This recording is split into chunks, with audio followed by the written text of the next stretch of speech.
أعمالنا من يهد الله فلا مضل له ومن يضلل فلا هادي له أشهد أن لا إله إلا الله وحده لا شريك له وأشهد أن محمدا عبده ورسوله ونصلي ونسلم على هذا النبي الكريم أما بعد.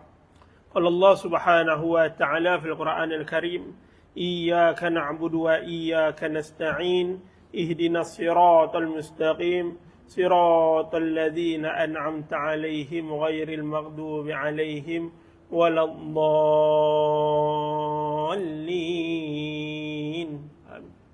Alhamdulillah, pertama-tamanya kita rafa'kan rasa syukur kita ke hadirat Allah Subhanahu wa taala, diberikan kita kesempatan pada malam ini untuk kita sama-sama kita berkumpul, kita bertemu pada jalan Allah Subhanahu wa taala. Yang saya hormati Tuan Imam, Tuan Bilal, Tuan Sia, ahli jawatan kuasa, kaki tangan, pegawai Masjid Nurul Hidayah Seraman Jaya, tuan-tuan, puan-puan, ibu-ibu, ayah-ayah, hadirin hadirat yang dirahmati Allah. Menyambung perbincangan kita menggunakan kitab Lataiful Minan Syarah Hikam Abi Madian pada kalam yang ke-9 muka surat 36.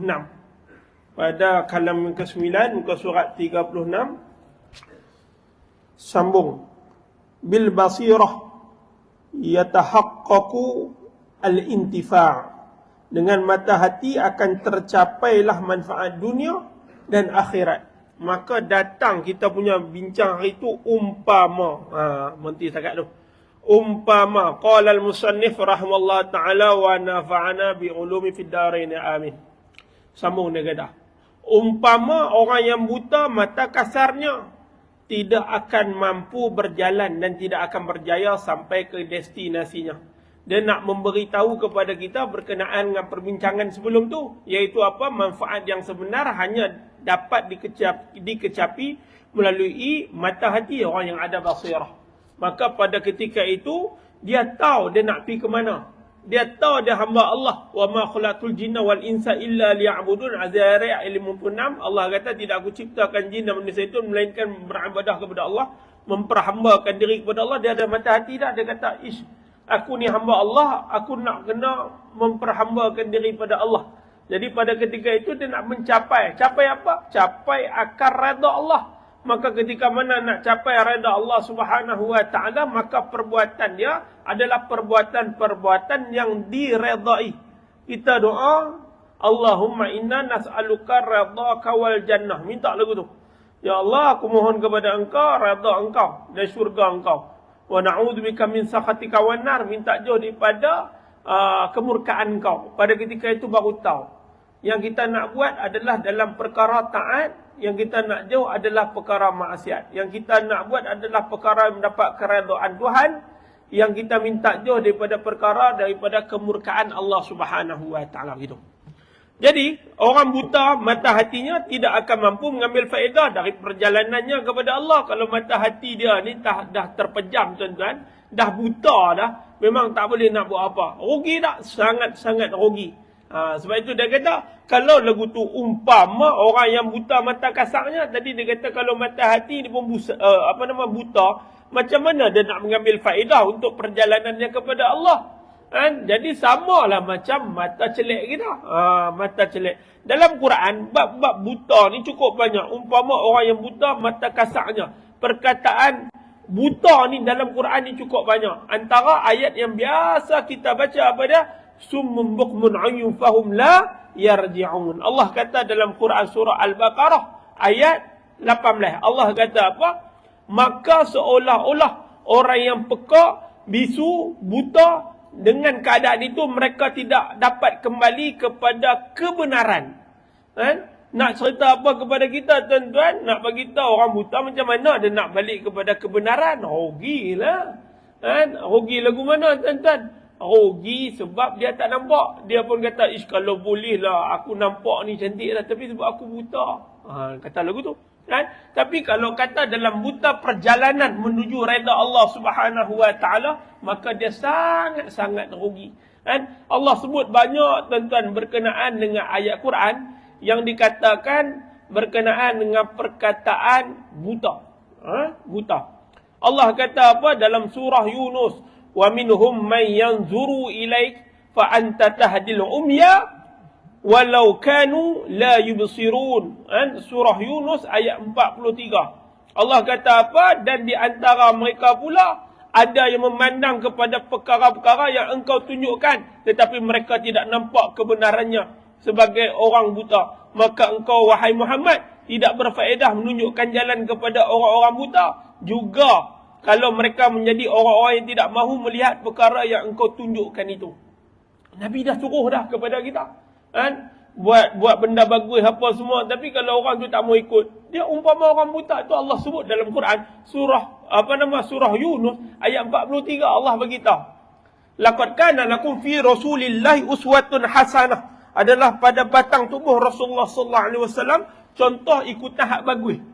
Jadi Nabi beritahu nak buat lagu mana, apa hak tak boleh nak dibuat, jangan dibuat dan sebagainya. Tapi apa yang berlaku tuan-tuan, dia nak bagi tahu kepada kita umpama macam orang buta.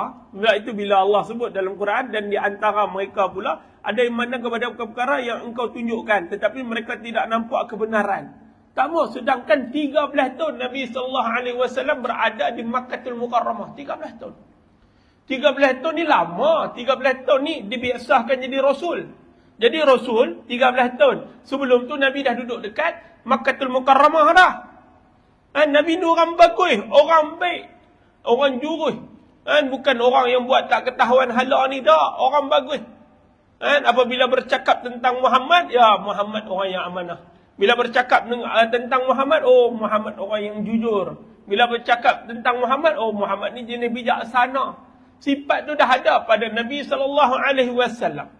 Jadi kita nampak, oh rupanya itu kelebihan Nabi. Tapi bila dipisahkan jadi Rasul, padahal hak keliling kelalang dia adalah saudara mara. Orang yang duk hidup dengan dia 40 tahun. 40 tahun duk hidup dengan Nabi Muhammad SAW. Mekah ni bukanlah nak kata ramai orang tu macam kita punya ramai hari ini, tidak. Kita katalah bukan ramai seramai-ramainya, cuma dia menjadi tempat persinggahan, center. Dia jadi city. Center yang mana perjalanan tadi tu, kalau orang nak pergi apa-apa musafir, ataupun mereka ni merupakan pedagang, maka mereka akan berhenti di Makkahul Mukarramah. Itu kelebihan Mekah.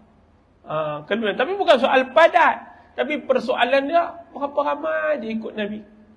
13 tahun Nabi sungguh-sungguh melakukan dakwah kepada orang-orang Makkahul Mukarramah. Tapi apa yang dia dapat? Tumahan, celaan, orang baling najis kepada Nabi SAW. Sebab tu bila kita baca sirah Nabi SAW, oh baru tahu lagu mana antara perkara yang nak menyeronokkan Nabi SAW adalah apa dah? Adalah Isra' dan Mi'raj. Kita tak lama lagi Isra' Mi'raj ini. Bila? Minggu depan dah? Bukan. Minggu depan Teh Pusam. Bukan. Minggu depan Teh Pusam. 8 hari bulan 2. Tuan-tuan mengangguk je. Itu yang aku pelik tu. Minggu depan cuti tak? Cuti. Tapi cuti Teh Pusam. Tuan-tuan pun Teh Pusam dengan Isra' Mi'raj pun tak dapat beza. Parak lah aku tu. Minggu depan Teh Pusam. Dapat cuti. Kita Negeri Sembilan dapat cuti. Tersepit. Jumaat tu kerja. Ada orang nak cuti. Terpulang lah. Kalau orang nak cuti ni tuan-tuan, kalau tak ada keperluan apa, bagi pergi lah cuti. Lagi-lagi kalau kita ni kerja private, kerja kerajaan ni kena fikir juga lah. Takut orang tak ada office. Tapi kalau kerja private ni, kerja bagi cuti lah tuan-tuan. Tak bagi cuti pun dia nak cuti. Kita pula buka kedai makan. Hari tu cantik lah. Kalau cuti tersepit tu dia kata cantik dah ni. Bos kata boleh dia kerja hari Jumaat. Dia kata boleh bos, boleh. Main-main hari Jumaat dan dah sakit perut apa semua. Itu semua wayang lah tu. Sama aja dengan jemaah ni pun. Sambung. Jadi peristiwa Isra' dan Mi'raj dinakalkan dalam kitab fikih sirah Syekh Ramadan Buti. Maka dinakalkan tentang kisah Isra' dan Mi'raj. Kenapa Isra' dan Mi'raj itu ada? Maka ia nak menjadi pengubat kepada baginda Nabi SAW setelah tahun Amul Huzni, tahun kesedihan. Sedih lagu mana? Sebab pak menakan Nabi meninggal dunia. Pak menakan Nabi meninggal dunia. Abu Talib meninggal dunia. Dan juga isteri Nabi yang Nabi cintai, Sayyidatina Khadijah binti Khuwailid meninggal dunia, wafat. Maka pada ketika itu antara perkara yang diberikan kepada Nabi SAW adalah Isra' dan Mi'raj. Kita 2 minggu, 3 minggu lagi. Maka Allah datang ke ayat Quran cerita bab Isra' dan Mi'raj. Suratul Isra' ayat pertama, Subhanalladzi asra bi'abdihi lailan minal masjidil haram ilal masjidil aqsa alladzi barakna haulahu linuriyahu min ayatina. Allah kata Quran. Allah memperjalankan hamba Nabi abdihi lailan minal masjidil haram, pada waktu malam, daripada masjidil haram ilal masjidil aqsa ke masjidil aqsa. Barakna haulahu, yang ada keberkatan sekelilingnya. Linuriyahu min ayatina, untuk kami perlihatkan tanda-tanda kekuasaan Allah Subhanahu wa taala. Maka pada ketika itulah kita nampak ada peristiwa Isra' dan Mi'raj ini, dan peristiwa tadi tu Isra' dan Mi'raj ini tuan-tuan, antara titik tolak kepada ada orang dia kata Nabi kalau tak pi Isra' Mi'raj ni pun okey dah, orang dah percaya kat Nabi dah. Bila Nabi pi ni ada orang tak percaya. Itu merupakan krisis keimanan. Sebab dia kata mana mungkin bila disebutkan dalam Quran lailan, satu malam yang perjalanan tersebut pergi patah balik. Bolehkah? Munasabah ke tak munasabah kah? Tak munasabah pada kita, tapi munasabah pada Allah Subhanahu wa taala. Allah punya waktu, Allah punya ruang, Allah punya menatang tadi tu. Allah punya makhluk, semuanya Allah punya makhluk. Jadi pada ketika itulah kita tahu rupa-rupanya bukan soal tak percaya, tapi iman kita tipis. Itu kepercayaan kita kena tinggi dalam bab-bab yang Allah Subhanahu wa taala dah sebutkan di dalam Quran. Maka kita kena ikut bab tersebut. Jadi jelas kepada kita untuk kita memahami. Jadi bila dekat situ tuan-tuan, dakwah dah sampai kepada Isra' dan Mi'raj. Bukan setakat tu je. Nabi SAW pergi ke Taif pula. Pergi ke Taif. Dalam fikir sirah Syekh Ramadan Putih ada. Lepas tu Mubarak Furi tuan-tuan, Ri Makhtum pun ada cerita. Nabi SAW dalam fikir sirah, Nabi dia kata Nabi pergi dengan Zaid bin Harisah. Pergi orang punggai macam-macam kepada Nabi SAW. Nak dakwah ni bukan senang. Orang sana, tu kita kata buta hati, buta perut, tak mau terima. Tapi setelah Nabi SAW wafat, maka antara sahabat yang pergi ke Taif, siapa dia? Abdullah bin Abbas. Ibn Abbas. Sebab tu dia ada kubur dia dekat Taif. Siapa yang pergi umrah ni tuan-tuan, boleh pergi ziarah sana. Dia pun buah-buah pun sedap. Dia buah-buah ni banyak dekat Taif ni, dia buah-buah. Dia sejuk sikit lah. Dia sejuk sikit. Itu. Nak cerita bagi tuan-tuan, bukan senang. Itu dakwah Nabi SAW. Orang buat macam-macam. Sampai Nabi SAW di Makkahul Mukarramah. Apa antara perkara mengharapkan adalah orang boleh percaya kepada Nabi, dan antara orang yang mempercayai Nabi hanya beberapa orang saja daripada golongan Madinatul Munawwarah. Dilakukan bai'atul Aqabah. Maka pada ketika itu dihantar seorang sahabat Nabi yang nama dia Mus'ab bin Umair radhiyallahu anhu. Mus'ab ni siapa? Mus'ab ni orang kaya. Dia tinggalkan kekayaan dia untuk usaha dakwah. Tinggal kekayaan dia untuk usaha dakwah. Itu kelebihan Mus'ab bin Umair. Dia pergi, disebutkan dalam kitab fikih sirah, dia ini dinamakan Mukrib Madinah. Orang yang membaca Quran di Madinatul Munawwarah. Maka pada ketika itu pintu-pintu hidayah Allah Subhanahu wa taala terbuka. Maka ramai berpuluh beratus orang lah yang masuk Islam. Buat bai'ah yang kedua. Maka selepas daripada itu barulah Nabi SAW pergi ke Madinatul Munawwarah. Nak pergi Madinah ingat senang lah? Tak. Nak pergi Madinah pun payah. Payah lagu mana tuan-tuan? Payah ni sampai orang ligan Nabi SAW nak bunuh Nabi. Nak pergi bunuh Nabi. Nabi turun daripada Makkahul Mukarramah. Nabi turun pergi Gua Sur. Bila Gua Sur baru Nabi naik. Pergi ke Madinatul Munawwarah, ikut jalan lain, itu dikejar oleh Sarakah. Kan? Baik itu kita duk sebut nafsu serakah ni. Kan ada orang kata mana main nafsu Sarakah. Sarakah tu nama orang hak pilihan Nabi tu lah. Sarakah. Kita pun tak tahu, tuan-tuan kata dia ni nafsu Sarakah dah lain macam. Betul tak? Tuan-tuan kan tak sebut Sarakah. Sarakah bukan Cerakah. Cerakah tu kat Selangor. Itu Bukit Cerakah. Ini Sarakah. Kan?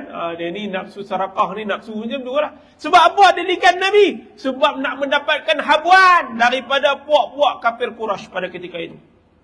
Dan nak dapatkan habuan. Dapat ke? Tak. Kuda jatuh dah. Tapi Nabi ni orang baik. Itu kita kata baik Nabi ni tak boleh bawa bincang. Baik sangat-sangat. Kita ni tak tahu lah lagu mana, tuan-tuan. Kan? Kita ni tak tahu lah lagu. Nak jadi baik pun kadang payah. Nak jadi baik pun, dalam baik pun jahat ada. Dalam baik ada jahat. Dia kata ada jahat apanya? Tara semayang. Main-main. Kalau tak adalah Allah sebut dalam Quran. Fawailul lil musalli. Dalam baik tu, duk semayang, buat tak ketahuan hala. Dalam baik ni, duk puasa ni, duk tengok bukan-bukan. Duk buat benda bukan-bukan. Imsa' anil mafturat min tulu'il fajr ila ghurubi syam'an niyah. Kita dah menahan diri daripada makan dan minum. Termasuklah perkara-perkara yang membatalkan puasa dan juga mengurangkan pahala puasa kena jauh. Kena tahan diri. Tapi dah nama kata manusia ni, tuan-tuan, dia jadi seronok. Nak buat benda bukan-bukan dan sebagainya, itu hakikat lah. Itu yang kita takut, tuan-tuan. Takut sangat-sangat. Sebab itulah kita kena tanya diri kita ni macam mana lah kita, tuan-tuan, di hadapan Allah Subhanahu wa ta'ala. Nabi ni orang baik lah. Kita belum tentu lagi. Kadang duduk dalam masjid bergaduh. Pengurusi gaduh dengan Pak Imam. Imam satu gaduh dengan Imam dua. Imam dua gaduh dengan Imam tiga. Imam tiga gaduh dengan Bilal. Bilal gaduh dengan Siak. Siak gaduh dengan Siak dua. Siak dua gaduh dengan Jemaah. Jemaah gaduh dengan pengurusi pula. Pengurusi gaduh dengan bendahari. Bendahari gaduh dengan SU. Pening kepala, tuan-tuan. Bukan masjid ni, masjid lain. Kan imam dah jilin saya. Dia kata bila masa pula aku bergaduh. Nah, ni contoh ni masjid lain. Tapi kadang-kadang takut, tuan-tuan. Kita dalam rumah Allah nak melakukan ketaatan. Tapi pada masa yang sama tu, hati tu nak kena bersih. Saya suka cakap, sebelum masuk tinggalkan pangkat, harta, kedudukan, kemewahan, kesombongan. Semua tinggalkan luar. Mai masuk ni kita bincang elok-elok. Jangan merasa diri itu bos. Mentang-mentang dia sebelum ni dia pernah jadi bos, sini pun orang angkit dia jadi bos, oh dah terasa lah. Tak boleh. Contoh lagu tu lah. Tak kira lah apa pun. Kalau kita bincang elok-elok dan sebagainya. Betul, tuan-tuan. Kadang-kadang orang sekarang dah bincang lah. Siapa nak jadi amil zakat? Baru masuk bulan Rajab. 5 hari bulan. Hari ni 6. 6 Rajab. Malam ni 6 malam ni dah start 6 Rajab. Bergaduh. Padahal Ramadan lagi sebulan lebih lagi ni. Dia boleh cakap pula, kalau boleh saya lah jadi amil. Imam satu pula dia kata, tak boleh. Tiap-tiap tahun saya dah. Lepas tu Siak kata lah, bagilah peluang kat saya pula. Pengurusi pula kata, saya tak pernah lagi. Pengurusi kata, saya tak pernah lagi. Bagilah saya pula. Tuan-tuan, kalau kata beramil ni, kalau kata bagi seorang satu pun tak apa, imam seorang wakil, nak Bilal seorang wakil, Siak seorang wakil, boleh. Ataupun kita offer, siapa nak, ambil lah. 3 orang ambil. Tuan-tuan ingat, bukan dapat duit banyak pun. Bukan dapat duit banyak pun. Kadang bergaduh, tahun lepas ada satu kes bergaduh besar. Pasal imam salah cabut risit. Imam tercabut risit 21 ringgit. Dia bagi dekat jemaah. Tapi dia collect 7 ringgit. Jadi bila kira-kira Allah mak ada kata dia tersilap. Dia terkopek had 21 ringgit. Banyak kepin pula tu. Jadi terpaksa announce dalam guru WhatsApp, pulangkan balik resit. Nanti resit baru akan dipulangkan semula. Resit baru RM7 tu pulang resit lama. Hak orang situ tak apalah. Orang luar kadang kita buh dalam seluar. Lepas-lepas buh dalam seluar pergi pasar malam. Lepas tu lepas pergi pasar malam kena percik ayat lecak sikit. Basuh sekali dengan resit-resit. Habis lagu mana? Imam tu diminta untuk ganti. Ni tak ada kena-mengena dengan masjid tuan-tuan. Ni adalah satu tempat ni. Imam tu diminta ganti. Imam kata gila lah. Aku ingatkan jadi amil ni untung. Rupanya lagi rugi. Pasal salah resit dah. Padahal boleh je bincang elok-elok. Dia tersilap. Dia pun tak ambil untung pun. Kalau dia ambil untung ni lagu mana? Dia keluar resit RM7. Dia ambil 21. Itu untung. Kalau dia ambil RM7, dia keluar resit 21. Dia rugi. Jadi yang geng-geng tak berapa cerdik sangat ni duk balun dia. Dia kata imam ni balun ni ambil duit. Macam mana nak ambil duit? Saya duk backup imam lah. Imam tu membela dah. Imam tu kata ustaz saya lepas ni tak akan ambil dah. Dia kata sebab resit baru. Dia kata saya takkan ambil duit amil ni.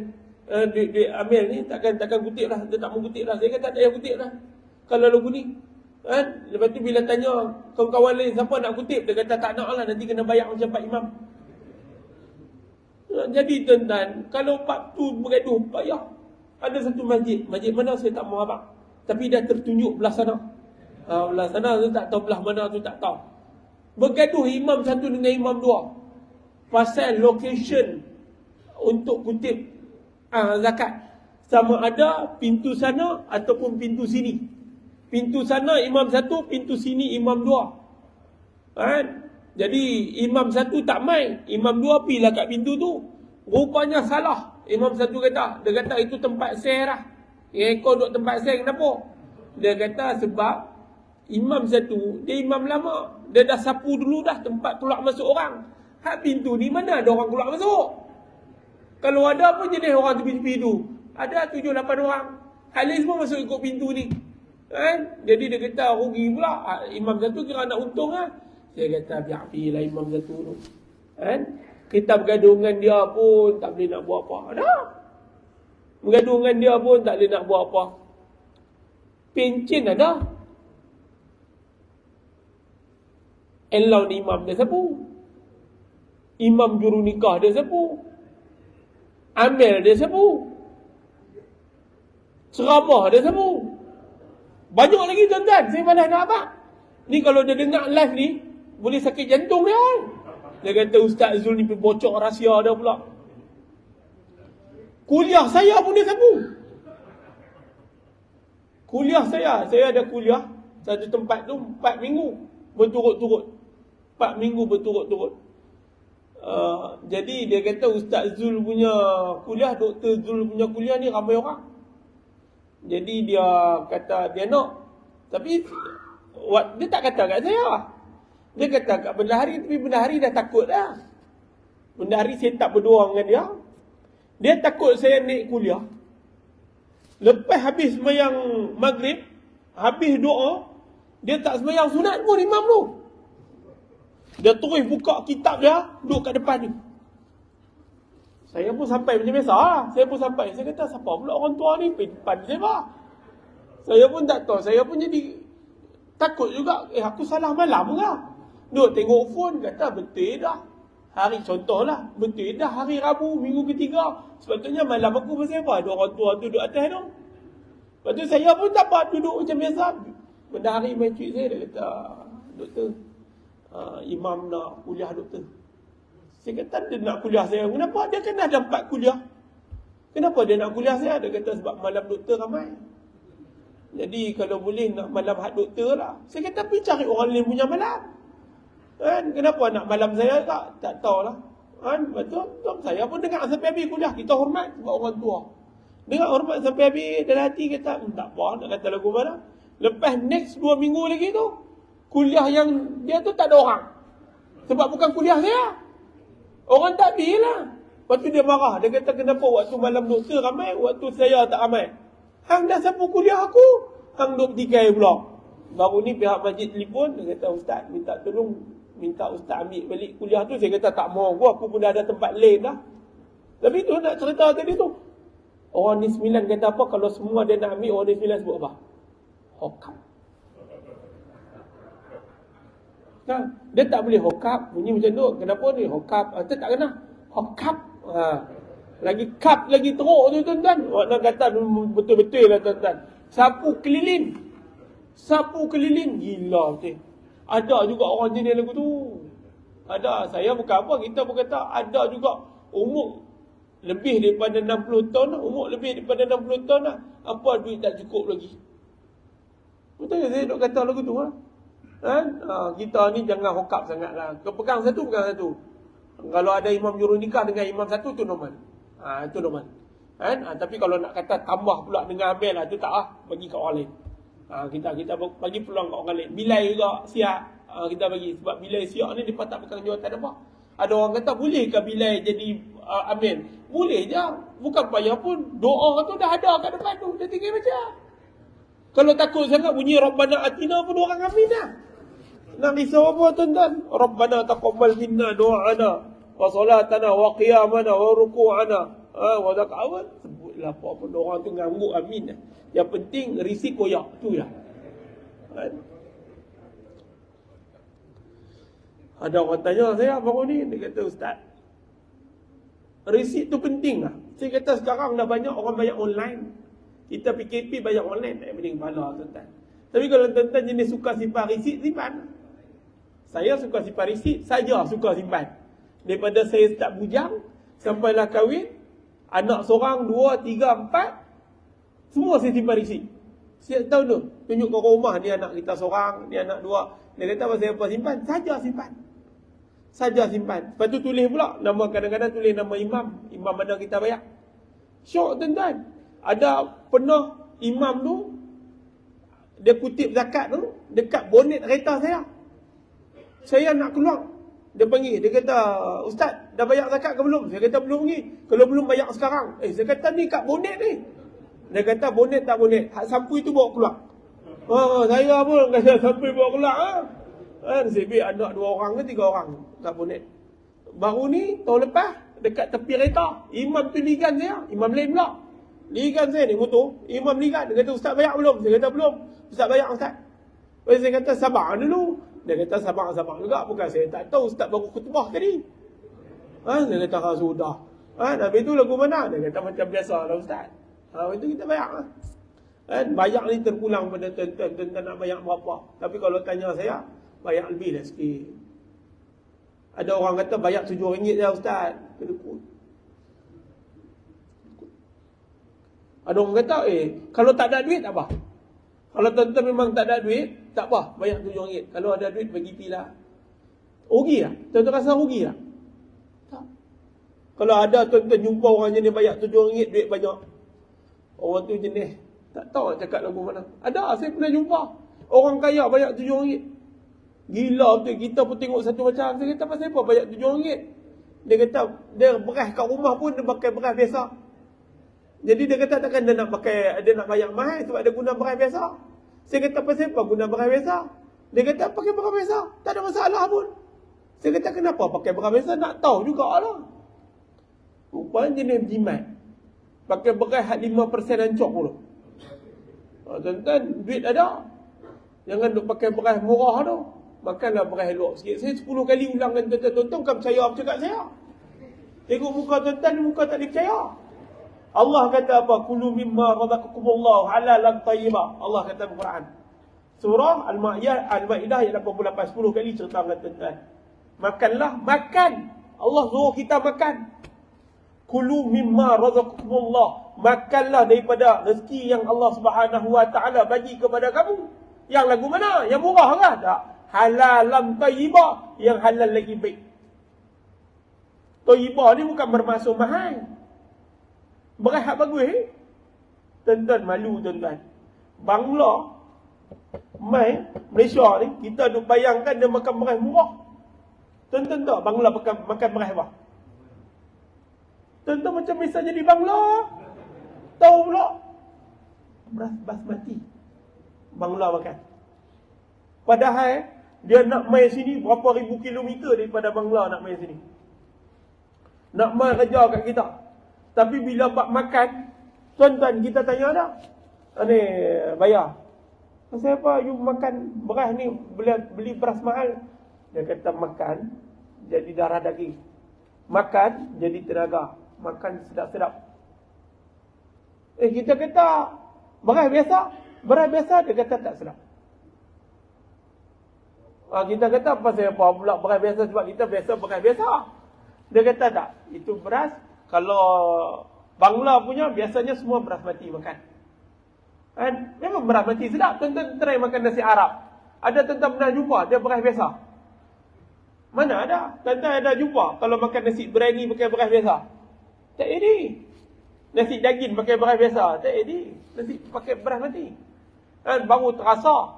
Sebab mereka punya, lagi-lagi mereka bowl. Mereka memang, mereka masak tu. Mereka bukan macam kita tak nak. Kita ni jenis tanak. Tanak ni sekali ngayak, mereka rebus. Mereka rebus, mereka ambil 3/4 dah nak masak tu, baru mereka letak tepi, baru mereka tutup. Adalah cara mereka masak tu. Memang, kalau kita makan ni memang serai sebiji-sebiji. Barulah kita tahu, kita kata, Bangla tuan-tuan, bayar zakat RM21 tau. Bangla, bayar zakat RM21. Hak Melayu bayar RM7. Bukan nak kata ni sebab ni kalau viral ni mampu aku kena marah. Malu tuan-tuan. Tak tahu saya jadi malu. Tak tahulah tuan-tuan macam muka tak malu lah. Tuan-tuan malu tuan-tuan. Bangla RM21. Kita nak koyak di situ RM7 tu, kita kata bayar. Mana dia kata 21. RM7 lah. Tak ada 21. Kita kata pasal apa 21? Beras baik punya lah kita makan, dia kata. Lepas tu kita kata, betul lah ke mana? Dia kata 21. Berapa orang mau bayar? Dia kata, dia seorang dah sini. Dia kata, bini bayar ke sana. Bini bayar kat Bangla lah. Bini, dia seorang je bayar ke sini. Tuan-tuan, 21. Allah Akbar. Bila saya duduk fikir, tuan-tuan, saya kata betul juga. Bangla ni kadang-kadang Allah main hantar dia, main Malaysia ni, nak bagi pengajaran kat kita. Mereka kalau makan ni tuan-tuan, mereka ambil daging. Tuan-tuan ingat daging had kita ni, daging, apa nama, kita kata daging cincang ni. Dah. Mereka ambil batang pinang, ambil belah paha kalau mereka beli. Kita pun kata, memang lagu tu lah. Memang mereka makan hak bagus-bagus. Hak kita tuan-tuan, hak daging cincang tu. Itu yang kita makan. Padahal kita orang sini, entahlah tuan-tuan, susah nak cerita dengan tuan-tuan bab ni. Sebab apa tuan-tuan? Bila Allah kata lagu tu, baru kita nampak apa yang perlu kita lakukan. Kita berhenti sekarang. Berhenti. Malam ni tak masuk lagi umpama orang buta ni. Saya baru baca surah tadi, kita sebut ayat Quran tadi tu, surah Yunus. Ada lagi 10 ayat lagi yang berkait dengan buta. Jadi surah Baqarah ayat 18, surah Yunus ayat 43. Nanti kita sambung lagi, ada lagi tentang buta. Umyun tu dalam Quran ni cukup banyak. Sebab perkataan umyun, betul perkataan dengar, lihat cukup banyak dalam Quran. Rabbana absarna wa sami'na, perkataan tu. Kami lihat, kami dengar. Pasal apa? Ada perkataan tu dalam Quran. InsyaAllah kuliah akan datang nanti kita urai. Wallahu a'lam. Bismillahirrahmanirrahim. Allahumma faqina fi din, Allahumma zidna ilma, Allahumma dzakirna mimma nasina wa 'allimna mimma jahilna. Allahumma rzuqna mutaba'atan Nabi sallallahu alaihi wasallam awwalan wa akhiran wa zahiran wa batinan wa qawlan fa'lan wa ibadatan wa 'amalan salihan. Subhana rabbika rabbil izzati amma yasifun. Wassalamu 'alal mursalin walhamdulillahi rabbil alamin wa billahi taufiq wa hidayah wa radha wa ilayhi. Assalamu alaikum warahmatullahi wabarakatuh.